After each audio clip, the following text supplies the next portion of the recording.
Sometime around 1999 or 2000, my brother was collecting Nightwing comics. He was a huge fan of the character, primarily thanks to his appearances on the Batman animated series. He took these comics, bagged and boarded them, and tacked them on his walls. Mostly it was to cover up the crappy blue seashell-themed wallpaper in his room, but he'd still take the comics down and read them. And he would let me read them too. I had not read many comics before, just the occasional one I found here and there. Anything I knew about superheroes came from cartoons or from word of mouth. That's how I had heard about stuff like the Clone Saga, even though I had never actually read a single issue of it. It was in Nightwing Secret Files and Origins #1 where I was first exposed to a team that Dick Grayson, age whatever, had been a part of. The Teen Titans. Hello and welcome to Atop the Fourth Wall, where bad comics burn. However, for the month of March, we will not be looking at the worst comics ever made. We will be looking at the superhero team that got me interested in reading comic books. We'll see the ups and downs of that team, and why I seem to care about them in spite of all the crap that's happened with them throughout their long history. Welcome to March of the Titans. So let's get some stuff out of the way that I know some people are going to be grumbling about. 1. These episodes are not going to be my funniest. This is not about me telling jokes, but I'll try to inject humor where I can. This is about me relaying my personal history and passions as a fan of a particular comic series. A series that got me to open my eyes and explore an entire medium of storytelling. Sure, I'll tell jokes, but that's only because I'm a snarky bastard. 2. No, I'm not talking about the animated series. Yes, the animated series is great, but again, that's not what we're here to discuss. We're talking about 50 issues of a particular comic series. If you're passionate about the animated series, or any other series, tell other people about it in your own way. No, we're talking about the team that began in 1999 and ended in 2002. The team that wasn't new and it wasn't teens, they were just the Titans.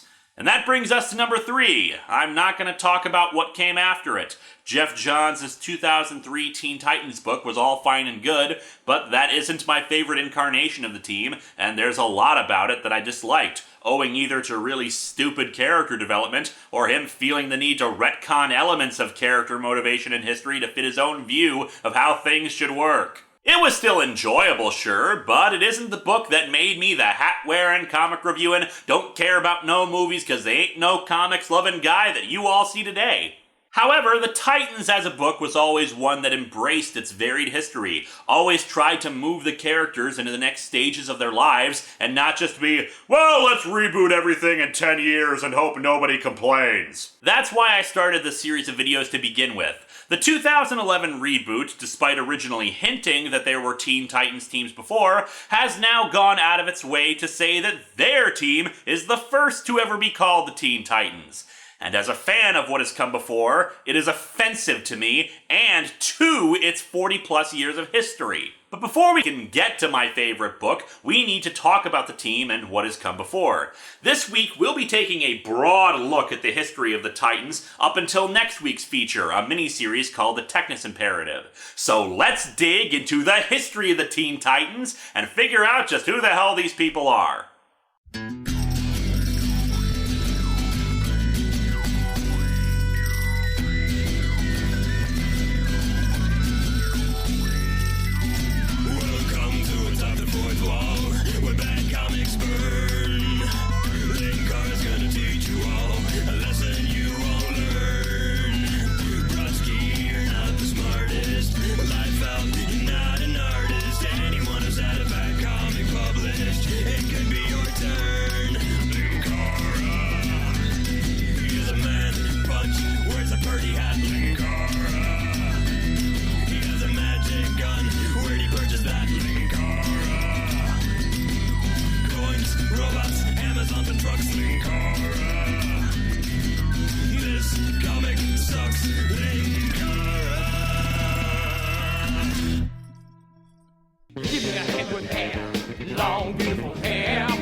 already seen the very first appearance of the group back in Brave and the Bold number 54. We've also looked at a Christmas issue wherein they reenacted A Christmas Carol.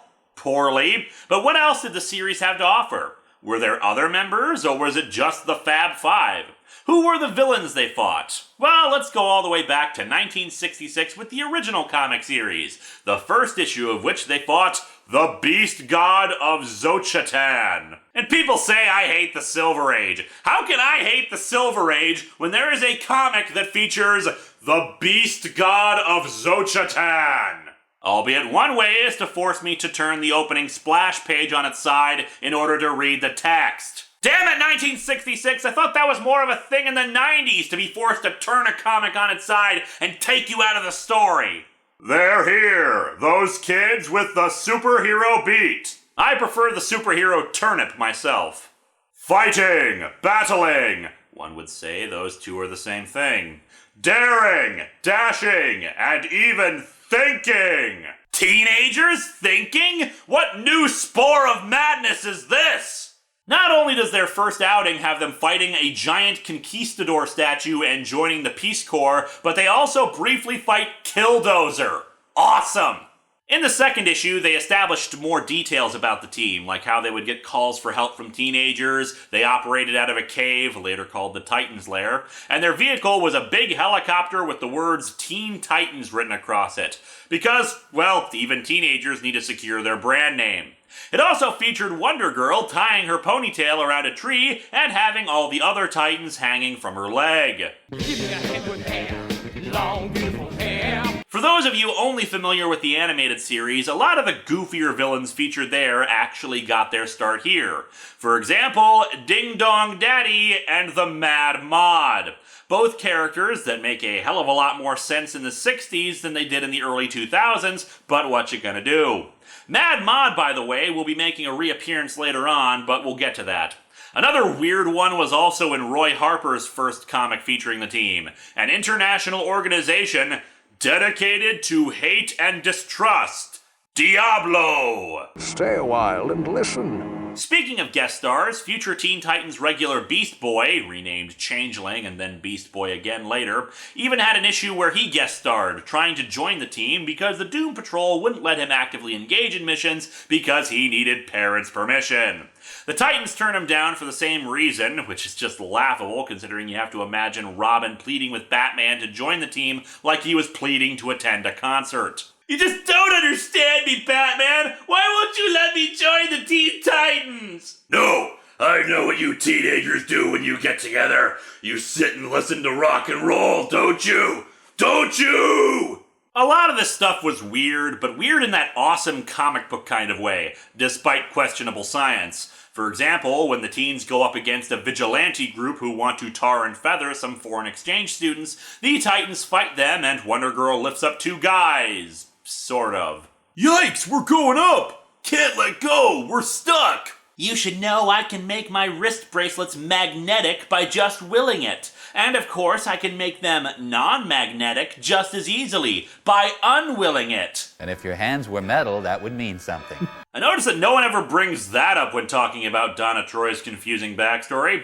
And remember how in the Christmas Carol comic there was that ad for the Adam West Batman series? Yeah, that wasn't the only time that happened. They actually hide their helicopter behind a giant billboard advertising the show, and we see it a few times in the series. Said billboard keeps changing the look of the ad too. One particular issue of note for the upcoming Look at the Titan series itself would be issue 14. It's actually a really damn good story, and the mood is radically different from most of the rest of the series. In it, a criminal called the Gargoyle claims that one of the Titans withheld evidence that would have proved him innocent in a crime, and he swears vengeance. However, it's actually a ploy to make the Titans distrust each other and fill their minds with negative thoughts. All of the suspicion lies on Robin, and when the other Titans hesitate to follow his orders, the Gargoyle sends them to a limbo dimension where they're his evil servants.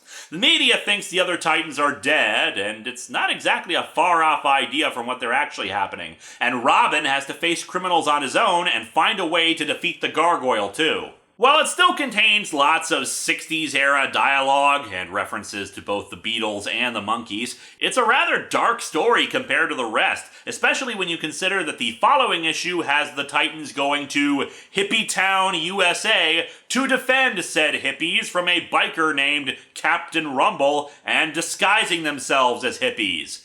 It's about as authentic as this. Like, peace, man. We be groovy cats up in this pad. It would be later explained that the Gargoyle was none other than Mr. Twister from the Brave and the Bold issue that's considered the first Teen Titans appearance. He had been transformed into the Gargoyle thanks to another freaky-ass villain called Antithesis, who was later retconned as the first villain the Titans fought together. Comics are confusing. Speaking of, I bet you fans of the animated series love Starfire, right? Well, want to see Starfire's first appearance? Here he is! Oh, wait, you mean the alien princess. Yeah, we'll get to her in a bit. No, the original Starfire is this kid, a Russian superhero. To avoid confusion later on with that Starfire, he was renamed to Red Star and even joined the team for a time during the New Teen Titans run. Other guest stars who would be on-again, off-again Titans included the duo Hawk and Dove, whose successors would also be members at one time or another. As the book progressed, notable changes in the writing style did occur, particularly after Bob Haney stopped being the only writer. While the pseudo-jive talk persisted in some ways, the overall style of things began to resemble the Bronze Age of comics, featuring less single-panel openers that teased of a future event in the book and more continuous action.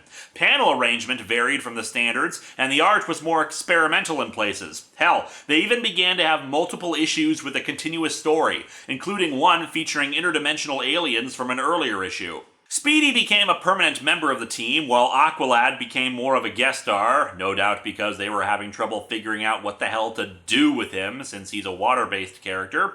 Wonder Girl's origin was finally explained in a backup story. Remember, she was a character who was created by accident.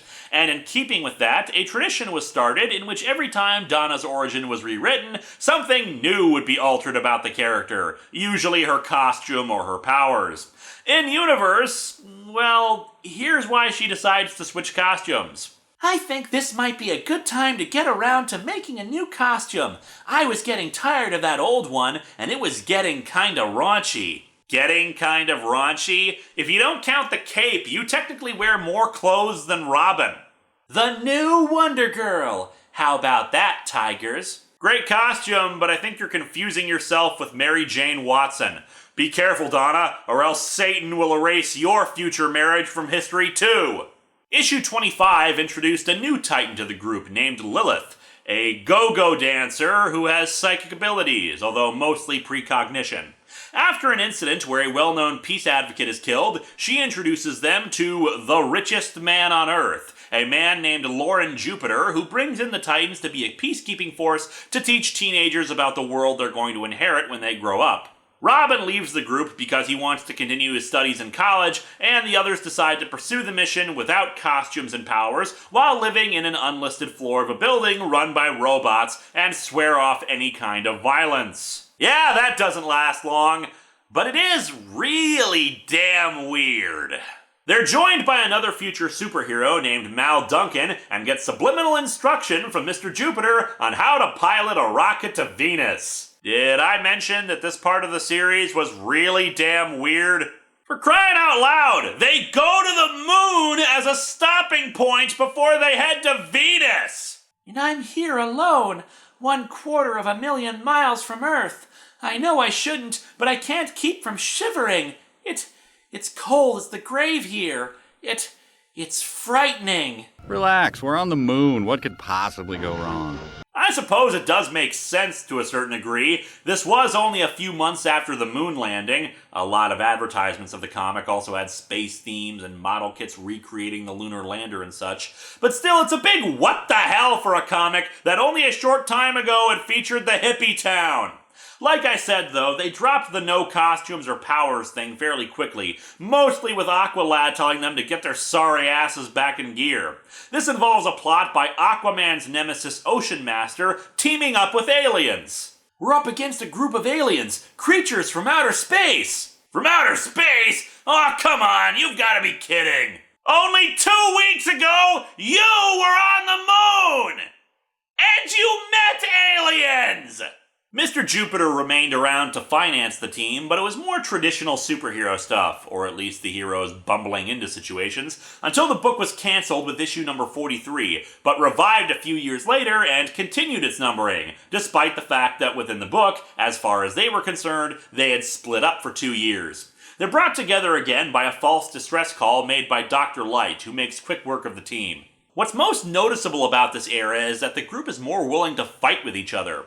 It's something that's brought up in the Titans series. They're a family in all the good ways, in that they'll always be there for each other, support one another, and be the first people to turn to in bad situations. But they're also a family in the worst way. Everything is much more personal with them, so small problems can escalate into bigger ones rather quickly, and it makes it that much harder to do things apart from the family. In this situation, though, it gives Mal Duncan the chance to finally step into his own. Dr. Light kidnaps all the other Titans except for Mal, who is left with the storage area of the Titans lair, which has spare costumes and equipment from the Titans. Mal has actually had a few different identities, including his first one here, taking the look of another hero called the Guardian. In the next issue, he acquired Gabriel's horn and took on the identity of the Hornblower. Seriously. And this is his costume. Again. Seriously. You know what the really sad thing about that costume is? Both this incarnation of the team and the 2011 reboot of the team could desperately use some blue in their color scheme. Hello, I'm the Doctor, and we'll be right back. Oh dear. Oh, we're back.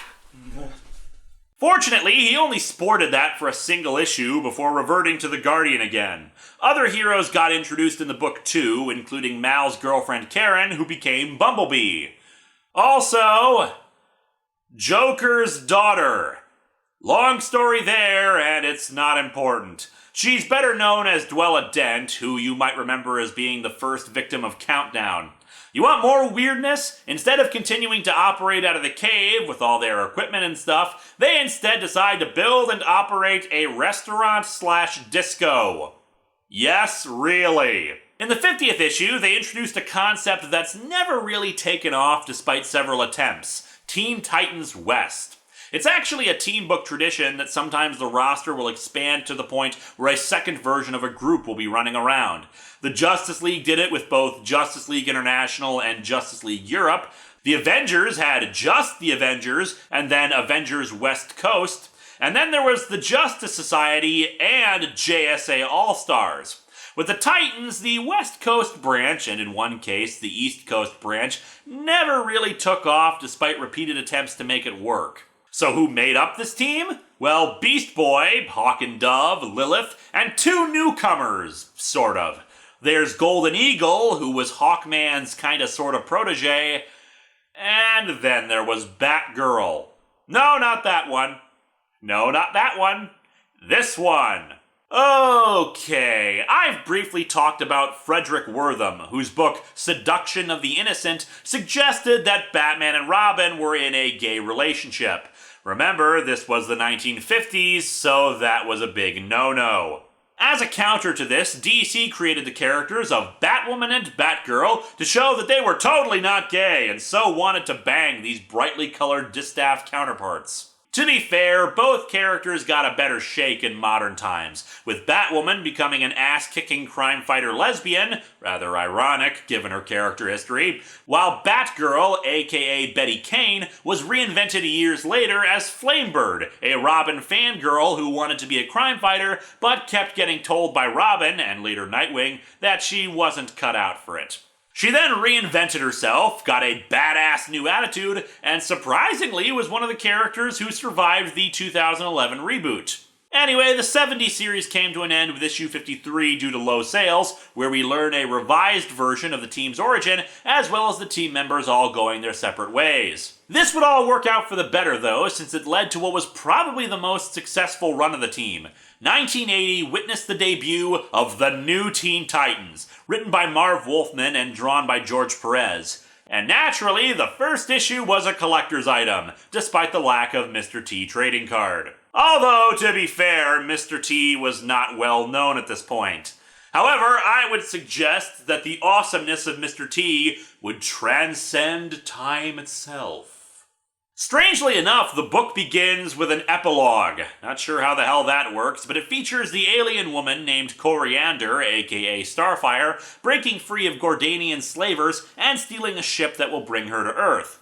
The Titans themselves are brought together by Raven, a mysterious woman with empathic powers. She convinces Dick Grayson to reunite the Titans, and even uses her powers to convince Kid Flash to come out of retirement by making him think he's in love with her. Yeah, Raven was kind of a jerk. She brought the team together to stop an interdimensional demon from coming through to Earth, but neglected to tell everybody that the demon, Trigon, was her father. So when evil was sensed within her, they thought she was pulling a fast one on them. I exaggerate a little, but that's basically what happened. Beast Boy became a permanent member of the team, and there was still one final member, Victor Stone, aka Cyborg. He was a teenager with Olympic aspirations, but his father, a brilliant but neglectful scientist, accidentally caused an accident that severely injured him. His father replaced most of his body with cybernetic enhancements. Because he's a scientist in a work of fiction, he's proficient in all scientific fields. In addition, seeing what a good influence the Titans would be on him, Cyborg's father constructed the most memorable headquarters for the group, Titans Tower, located on an island off the coast of New York. It's a huge building in the shape of a T. I love it. Now, I mentioned Trigon a minute ago, but let's talk about some of the other villains for a second. Dr. Light assembled a group of other villains and called themselves the Fearsome Five, and they actually managed to score some decent hits on the team, even almost brainwashing them into killing the Justice League. They were a recurring threat over the years, but the one that stands out to this day, to the point where for some inexplicable reason he got his own solo book in the reboot, is Slade Wilson, aka Deathstroke the Terminator. Deathstroke was a mercenary and assassin, enhanced by experiments in the military to increase his mental and physical discipline. He had a wife, Adeline, and two sons, Joseph and Grant. When a rival group tried to threaten his family's lives to get information about his clients, Deathstroke thought he was fast enough to save them. And he kind of was. The guy who was holding a knife to Joseph's throat didn't kill him, but he did sever his vocal cords. Adeline, naturally pissed off about this, and a former military officer herself, shot Slade in her rage. Personally, I would have considered couples counseling before moving into the homicidal rage, but that's just me. However, he survived, only losing his eye from the attack. A criminal organization, and a recurring threat to the Titans, known as the Hive, tried to hire Deathstroke to kill the Titans, but he refused because they wouldn't pay him in advance. In turn, the Hive then tried to kill him. Deathstroke is a frequent submitter to the website Clients from Hell. Naturally, he was unfazed by the effort, but the Hive instead took Slade's son Grant and tried to replicate the enhancements that Deathstroke had and have him kill the Titans. He did gain powers, but the Hive kinda botched the whole thing, and Grant was killed after he fought the Titans. Deathstroke, being kind of an asshole, blamed the Titans for his death instead of, the guys actually responsible for his death, and took the contract to kill the Titans. And thus began the long game as Deathstroke planned and plotted, occasionally engaging the Titans before he executed his gambit, the Judas Contract. The Titans brought in a superpowered girl named Terra, who had been used by some crooks to further their own schemes. Terra was a mite full of herself, but otherwise seemed normal to the others. However, the truth was far worse. Those of you familiar with the animated series are most likely in the know about the tragedy of the character of Terra. But things were a bit different in the comics. In the animated series, Terra was a girl who had trouble controlling her powers and was brought on by Slade to betray the team, but ultimately she turned on him and was going to join the forces of good before she got turned to stone, and then reappeared in one of the most frustrating and annoying finales ever for a kids show. In the comics, Terra was a monster. Plain and simple. She was a sociopath and a sadist, and she was only 14 years old. She played with the emotions of the Titans and happily betrayed them to Deathstroke and the Hive, learning all of their weaknesses and even their secret identities. When she thought that Deathstroke had turned on her, she went nuts and basically killed herself in her rage, buried under a pile of earth that she had created. Oh yeah, and she also slept with Deathstroke. I did mention she was 14 years old, right? The Judas Contract is one of the best storylines of the series, and introduced not only a new Titan, but debuted Dick Grayson as Nightwing, featuring the all-powerful disco collar costume.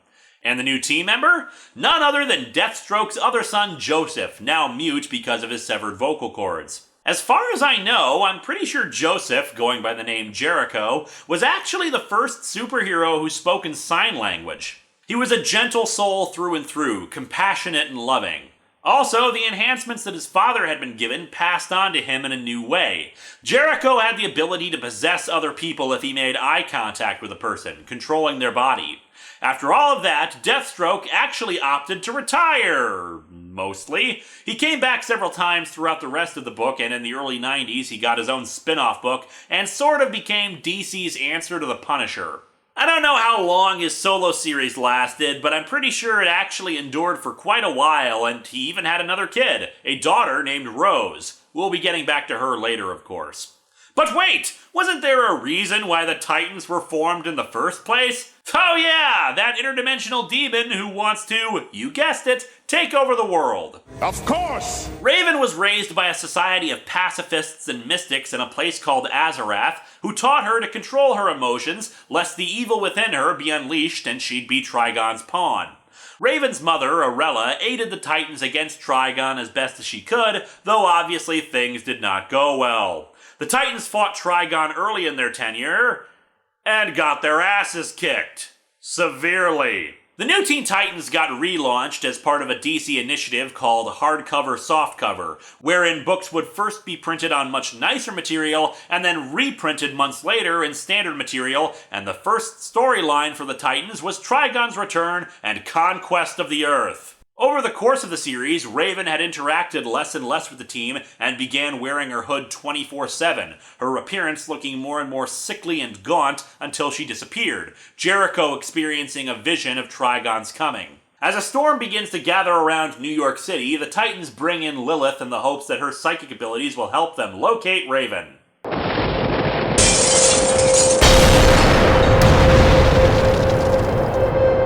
Yeah, that doesn't go well. Raven is completely under Trigon's will, acting as his herald before he arrives, and Earth is completely overrun by Trigon's power. And take a look at this, because hot damn, this is creepy stuff. Tendrils of people encompassing everything, the ground itself forming hands that clutch buildings. This is horror material right here, people. This is the kind of stuff that should be talked about on Longbox of the Damned. Not even the Titans are immune to this. Here, look at this. You may begin screaming. It's official. Definitely having nightmares tonight. Fortunately, the people of Azarath planned for all of this and set up a little scheme that would help Raven and the Titans destroy Trigon once and for all. At least until a stupid opening arc of Judd Winnick's Titans book. And of course, in a book like this, there were repercussions. There was major media attention on the group after they had saved the world, their tower had been destroyed, and Raven was presumed dead or at the very least missing. The Titans themselves experienced their worst fears and weren't certain what that really meant for them. But enough about emotional crises or demonic creatures intent on taking over the world. Did the joke already. Let's talk about romance. It was established pretty early on that both Dick Grayson and Starfire had a thing for each other. However, Donna Troy had a romance with a non-powered guy, Terry Long, who a lot of people really hate because they found him kind of creepy and pervy, which is really odd to me. He was apparently not Donna's teacher, so it's not like he was dating a student. Yes, there was a 10-year age gap between them, but they were both legal. He was a divorcee, and he was normal. In fact, that was probably his biggest sin. He was just a regular guy, and there wasn't a lot of drama other than him occasionally being in danger, which was just a subversion of the trope of male heroes defending non-powered female love interests. And honestly, despite the problem of a lack of drama, I actually liked that. I liked that a superhero and a normal person could get together and get married, and she didn't just end up with another superhero because that's what's expected. Speaking of their marriage, you want to know something else different for the time? The wedding issue of the two had no interruptions by supervillains. No big massive drama caused by evildoers, no interruptions to fight crime. The two just get married and the drama is character stuff, like Beast Boy arranging for an illusion to be cast over Cyborg so people see him as normal for those who don't know the Titans' identities, and Cyborg being pissed about it. And of course, new characters were introduced as time went on, with less than stellar results. First up was a crystal spinner named Cole, who sadly was created solely to die. You see, Crisis on Infinite Earths was coming up, and since so many creators were giving up characters to die in the event, Marv Wolfman felt the need to do the same with a character of his own creation. He later regretted the decision, but yeah, she was killed in Crisis only a short time after she debuted. The other, however, is probably the most loathed, despised, and irritating character in the entirety of the Teen Titans. Nobody liked him, nobody respected him, and he was shuffled off the team rather unceremoniously to tie into events happening in the Batman books at the time. His name was Danny Chase. Danny Chase. Danny Chase is my favorite superhero of all time. And he's my favorite member of the Titans. I am not kidding at all. I love the little brat.